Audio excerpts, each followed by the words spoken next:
Al contrario, Jimena, muchas gracias a ustedes. Jimena, ¿qué es lo que ustedes han descubierto? ¿Cómo es la situación en el Estado de México respecto, pues, a feminicidios y agresiones contra mujeres?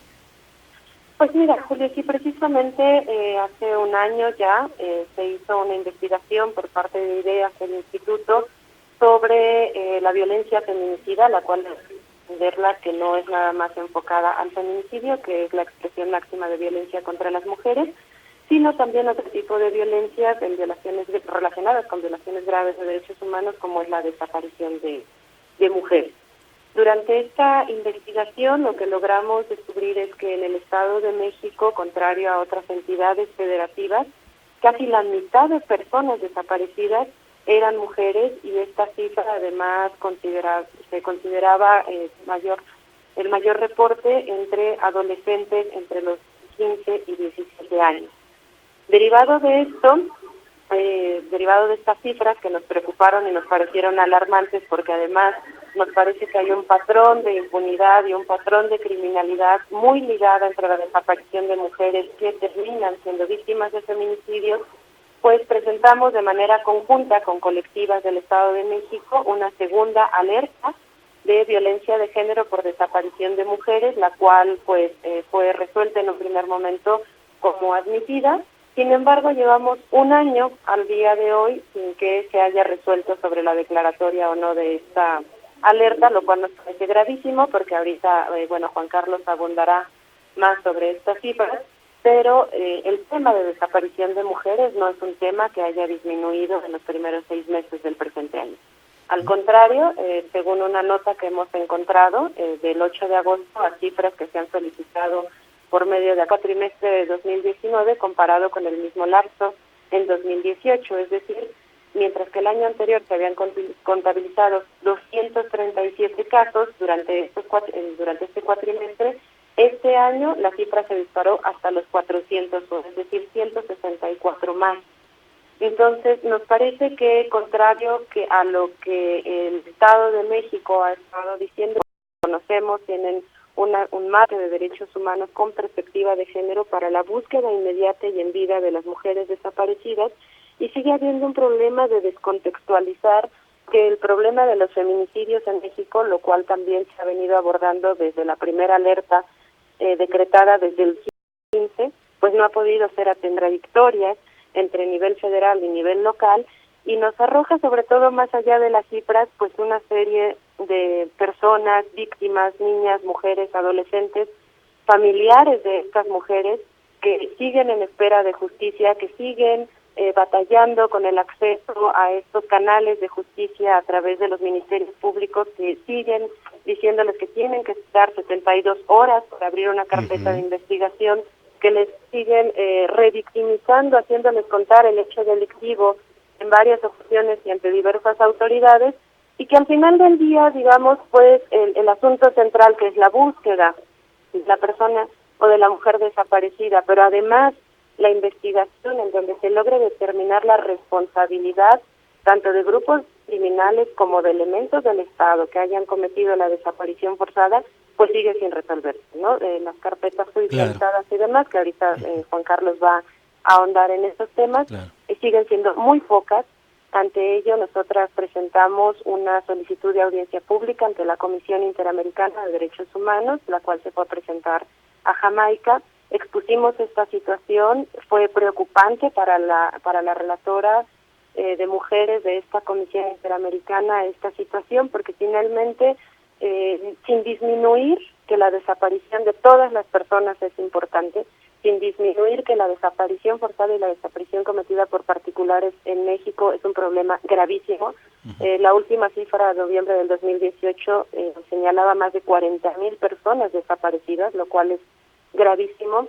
El enfoque de género, cuando se trata de relacionar diversos tipos de violencia contra las mujeres, como es el feminicidio y la trata, pues debe de ser un elemento sustancial para la búsqueda y la investigación de estos delitos, ¿no? Claro. Muy bien, pues Jimena Ugarte Trangay, gracias por estas primeras palabras. Vamos ahora a escuchar a Juan Carlos Gutiérrez. Juan Carlos, buenas tardes. Pues muy buenas tardes, Julio, a ti a tu auditorio. Gracias por esta entrevista. Mira, queríamos también un poco focalizar el debate sobre la violencia estructural contra las mujeres. Lo que acaba de mencionar Jimena nos parece importante desarrollar. Juan Carlos, si le bajas un poquito a tu radio o algo que está reproduciendo tu voz porque se escucha mal, por favor.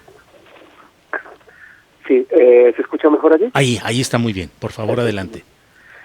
Decíamos que los datos que acaba de dar Jimena sustentan una violencia estructural y sustentan algo que en México ha retomado la Corte Interamericana de Derechos Humanos, y es que este país ha sido juzgado y condenado en una sentencia de la Corte Interamericana por feminicidio. A pesar de esos estándares, de ese llamado que se han hecho a investigar la violencia de género, los feminicidios y las desapariciones, y a pesar de un montón de recursos que se han invertido, siguen dándose estas situaciones. Y te pongo un ejemplo, lo hablábamos con Jimena antes de esta entrevista.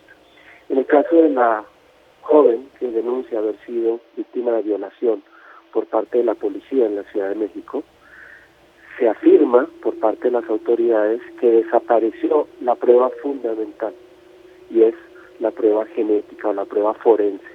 Y eso implica una serie de vulneraciones en el acceso a la justicia, porque estamos reproduciendo los patrones que se vienen dando que justifican la violencia de género.